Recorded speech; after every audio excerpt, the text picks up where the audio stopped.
નમસ્કાર. આજ આપણે જોઈ રહ્યા છીએ એ છે કૃષિ મેળો, જે ખેડૂતો માટે આયોજિત કરવામાં આવ્યો છે. અહીંયા ગીર સોમનાથ જિલ્લાના બધા જ તાલુકાના ખેડૂતો છે અહીંયા કૃષિ મેળાની અંદર ભાગ લેવા માટે આવ્યા છે. તાલાળા, વેરાવળ હોય, સૂત્રાપાડા, કોડીનાર, ગીર ગઢડા કે ઉના.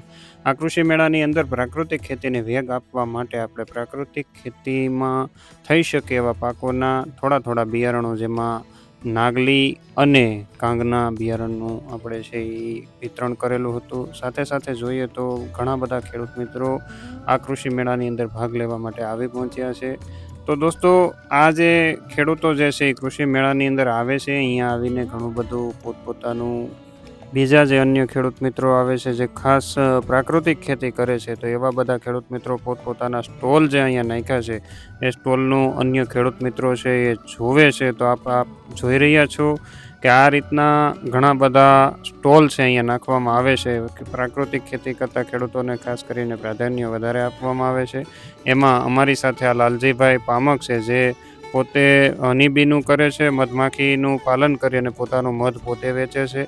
એવી જ રીતના ઘણા બધા અમારા ખેડૂત મિત્રો છે. આ રીતના જુઓ તો એક પ્રાકૃતિક ખેતી સાથે સાથે ઓર્ગેનિક ખેતીને વેગ આપવા માટે બેક્ટેરિયા, આ અમારા ખેડૂત મિત્ર છે પ્રાકૃતિક ખેતીમાં પકવેલું પોતાનું શાકભાજી છે એ આપી રહ્યા છે. સાથે સાથે ઘી અને કેરીનો રસ એ પણ આપી રહ્યા છે. આ છે અમારું વિશ્વાસ ફાર્મ, જેમાં સિંગતેલ, જે જીવાભાઈ બારૈયા છે એ પોતે પોતાનું સિંગતેલ છે એ આપી રહ્યા છે અને પ્યોર પ્રાકૃતિક સિંગતેલ છે. અહીંયા છે એ આપણે ખાસ કરીને જોશું તો ગૌમૂત્ર, ગાયના ચાણમાંથી બનેલી ધૂપબત્તી, એની છે રેડિયેશન ચીપ છે. આ રીતના અમે છે એ ખેડૂતો અહીંયા વેચાણ કરવા માટે આવતા હોય છે. સંજયભાઈ છે એ પોતાનો ગોળ આપી રહ્યા છે, પ્રાકૃતિક ખેતીમાં પકવેલો પોતાનો ગોળ, સાથે સાથે ઘી, આ બધું છે એ આપે છે. સાથે અહીંયા જોઈએ તો ગાયના છાણમાંથી બનાવેલી અન્ય જે કલાકૃતિઓ છે, જેમાં મૂર્તિઓ હોય અથવા તો પ્રાણીઓ છે, તો એ ખાસ કરીને આપણે આપણા ઘરની અંદર સુશોભન માટે રાખી શકીએ, અને એ પણ પ્યોર પ્રાકૃતિક જે ગાયના સાણમાંથી બનેલું છે. તો આ બધી તમે વસ્તુઓ આવી અને નિહાળી શકો. નેક્સ્ટ બીજી વખતના કૃષિ મેળાની અંદર આપ અવશ્ય પધારજો, જેથી કરીને આપે પણ આવી બધી વસ્તુઓનો લાભ લઈ શકાય.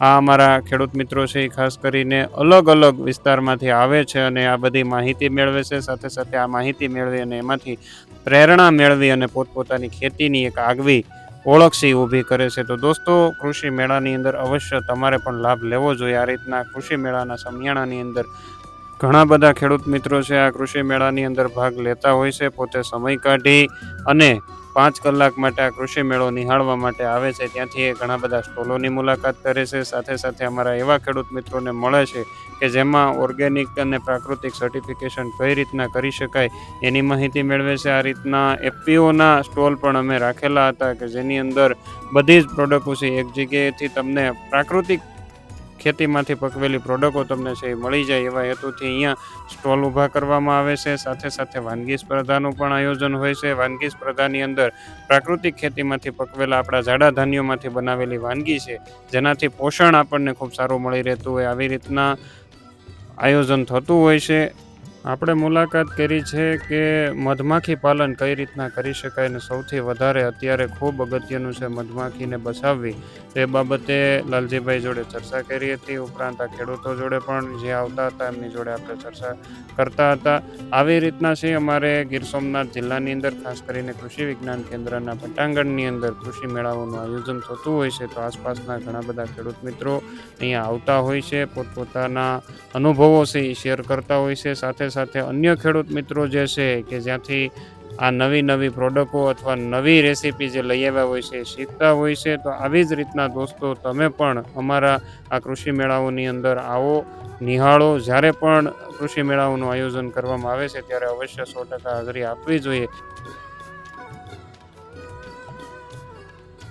માત્ર સ્ટોલ નહીં પણ ટેકનોલોજીનું પણ પ્રદર્શન આપણે હોય છે. એમાં ખાસ કરીને એક ડ્રોન ટેકનોલોજી, આજના સમયગાળાની અંદર ઉભરતી ટેકનોલોજી, ડ્રોન દ્વારા ખેડૂતો દવાઓના છંટકાવ કરે, પોતાના ખંભેથી ભાર ઉતારે, ઉપરાંત રાસાયણની આડઅસર સીધી એના શરીર ઉપર ન થાય એવા હેતુથી ડ્રોન ટેકનોલોજી, અત્યારે જે ડ્રોન ટેકનોલોજી જે આગળ વધી રહી છે, તો એની અંદર ખેડૂતોને કેવા કેવા અનુભવો થાય છે તો એની પણ ચર્ચા કરતા હોય છે. સાથે સાથે ડ્રોન ટેકનોલોજીથી કઈ રીતના છંટકાવ કરી શકાય, ડ્રોન ખેડૂતોને ક્યાં ક્યાં ઉપયોગી છે, કયા કયા પાકોની એનો છંટકાવ કરી શકે છે. તો આવી બધી વિશેષ માહિતી અહીંયા અમે કૃષિ મેળાની અંદર આપતા હોઈએ છીએ. તો તમે જોઈ રહ્યા છો કે હજારો ખેડૂત મિત્રો આ કૃષિ મેળાની અંદર ભાગ લેવા માટે આવે છે. તો આપ આ કૃષિ મેળાનો પણ લાવો લેવાનું ચૂકતા નહીં, કારણ કે આ સમય 5 કલાકનો હોય, પણ ખેતીની અંદર જો ખેતી જાણીને કરવામાં આવે તો ઘણો બધો ફાયદો થતો હોય છે. એના ભાગરૂપે આ એટલા બધા ખેડૂત મિત્રો છે અહીંયા ભાગ લેવા માટે પહોંચી ગયા છે. તો ઘણા બધા ખેતીવાડીના સ્ટોલ હશે, બાગાયતના સ્ટોલ હશે,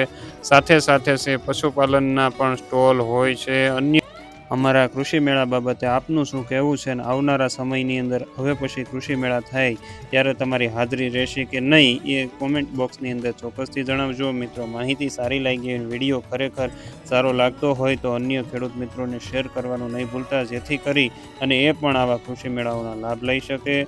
દોસ્તો, ખાસ વિનંતી છે કે માહિતીને શેર કરવાનું નહીં ભૂલતા. અસ્તુ, આભાર, જય હિન્દ.